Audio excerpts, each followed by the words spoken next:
हरे कृष्णा। तो आप यहाँ देख रहे हैं हमारे पीछे लाइट हाउस है, समंदर है। समंदर में लाइट हाउस की आवश्यकता क्या है? देखिए, लाइट हाउस जो होता है ये लाइट देता है ना। जैसे सूर्य प्रकाश देता है, वो भी एक लाइट हाउस है, उसको भगवान ने बनाया, वो बड़ा लाइट हाउस है। ये छोटा लाइट हाउस है, मनुष्य द्वारा बना है। ये क्या करता है, जो रात को पानी के जहाज आते हैं, आजकल तो फिर भी टेक्नोलॉजी बढ़ गई है, जहाजों में भी लाइट है, लेकिन छोटी छोटी नाव होती हैं, उनको दिशा दिखाता है कि देखो यहाँ पे आ जाओ, इधर उधर समुद्र में भटको मत। रात को आ रहे हैं तो अंधेरा है, तब तो कुछ दिखेगा नहीं, तो इसलिए दिशा दिखाता है। वो दिशा दिखाने वाला नहीं रहेगा ना, तो नाव और उसमें सवार लोग सब भटक जाएंगे। ये बहुत इंपॉर्टेंट है। तो अब आप देखिए, जैसे ये लाइट हाउस नावों को, अलग अलग नावों को दिशा दिखा रहा है, वैसे ही हमारे जीवन में भी कोई चाहिए, नहीं तो हमारा जीवन कैसा हो गया है, दिशाहीन हो गया है। संसार में लाइट तो बहुत है, लेकिन ज्ञान का अभाव होने की वजह से, वो नॉलेज, वो विजडम नहीं होने की वजह से संसार में भटक गए हैं लोग। इतना उजाला है फिर भी अंदर अंधेरा है। कहते हैं ना, भीड़ में भी मैं अकेला हूँ। ऐसे ही है संसार में। प्रकाश तो बहुत है, चाहे वो सूर्य का हो, चंद्र का हो या एलईडी का हो, लेकिन अंधकार फिर भी जीवन में। तो हमें एक ऐसा लाइट हाउस चाहिए। और देखिए, लाइट हाउस इतना छोटा नहीं है या नीचे नहीं है, ऊंचा है और ऊपर है। वैसे ही लाइट हाउस मतलब जो हमें ज्ञान दे।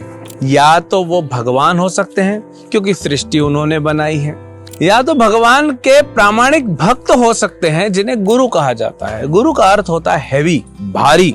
तो गुरु का कद जो होता है बहुत ऊंचा होता है। क्यों? क्योंकि वो सब तरफ प्रकाश फैलाते हैं। और प्रामाणिक गुरु क्यों?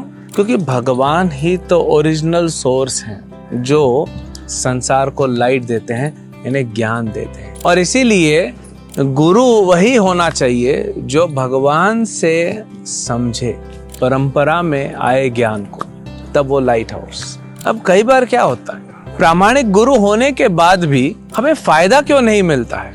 प्रश्न ये उठता है। तो लाइट हाउस है, प्रामाणिक है, मतलब लाइट दे रहा है। अगर प्रामाणिक नहीं है तो लाइट नहीं दे सकता। तो ऐसे गुरु के पास जाके फायदा भी नहीं। भगवान ने पद्म पुराण में 4 परंपराएं बताई है, इन चारों परंपराओं में ही जाना चाहिए, पता करना चाहिए। कोई भी बाबा के पास नहीं पहुंचना चाहिए, पूछना चाहिए आपके गुरु कौन कौन सी परंपरा, फिर आपको बताना चाहिए। फिर देखिए कि लाइट तो लाइट हाउस से आ रही है, लेकिन हम भटक रहे हैं संसार में। क्यों? या तो हम उनके जो द्वारा आई हुई लाइट है उसको नहीं स्वीकार कर रहे।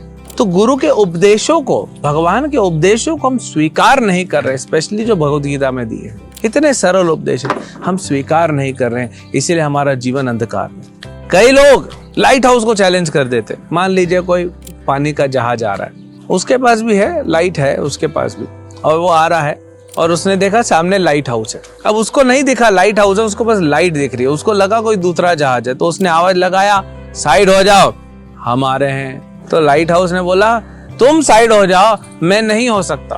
अब उसको पता नहीं वो लाइट हाउस है। तो इसने फिर बोला, अच्छा मुझे बोलता है साइड हो जाओ, मैं बोल रहा हूँ ना, मेरे हिसाब से चलना पड़ेगा। तो यहाँ से फिर आवाज आई, नहीं तुमको मेरे हिसाब से चलना पड़ेगा, मैं तुम्हारे हिसाब से नहीं चल सकता। बोला, अच्छा अभी आके देखता हूँ, तुमको जो है टक्कर लग जाएगी, तुम्हारा एक्सीडेंट हो जाएगा। बोले, मुझे कुछ नहीं होने वाला है, मैं लाइट हाउस हूँ।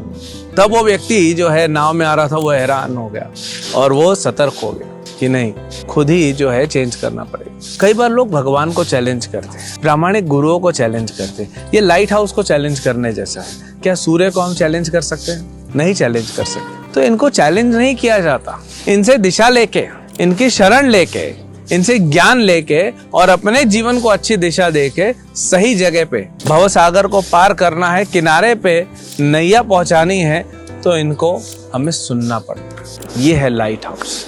तो हमारे जीवन में कौन है? प्रामाणिक गुरु और भगवान। भगवान श्री कृष्ण, श्री राम अनंत अवतार हैं भगवान के। गीता, रामायण, भागवत, इन सब में उपदेश दिया हुआ है, ये आप पढ़िए। प्रामाणिक गुरु संसार में है, प्रामाणिक गुरु भी मिलते हैं। सरलता से आपको चाहिए तो श्रील प्रभुपाद जी हैं, इस्कॉन के संस्थापक आचार्य। आप देखिए, उन्होंने पिछले लगभग 60 साल होने को आए हैं, और कैसे इस्कॉन इतना प्रचार करके पूरे विश्व में एक दिशा दिखा रहा है लोगों को, हर वर्ग के लोगों को। तो प्रभुपाद जी की शरण लीजिए, क्योंकि वो कृष्ण के प्रामाणिक भक्त हैं। कृष्ण की शरण मिलेगी और हमारी नैया जो है वो पार लग जाएगी। हरे कृष्ण।